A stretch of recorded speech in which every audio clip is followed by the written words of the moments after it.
सभी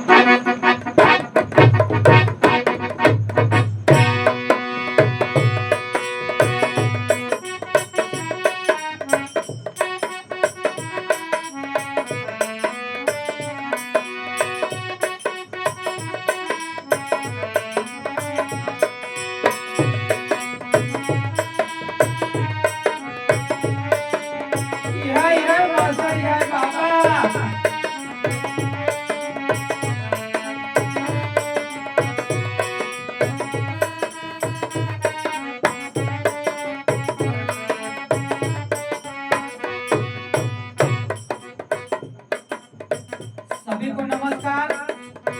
हम वीरेंद्र यूपी भदोही से आप सबका स्वागत करते हैं अपने चैनल पे। दोस्तों, आप सबके बीच में अपने टीम के साथ एक भोजपुरी मछली गीत आप सबके बीच में पेश कर रहे हैं और हमें आशा नहीं विश्वास है आप लोग को पसंद आएगा, क्योंकि आप लोग हमारे चैनल को सपोर्ट करिए। और गीत इस प्रकार है कि एक भक्त प्रभु से बोल रहा है कि प्रभु हमारी नैया को आप ही खेवैया है, आप ही पार करिए। कैसे मास्टर जी, तनी एक पत्ती बढ़ के बताए क्या होता है।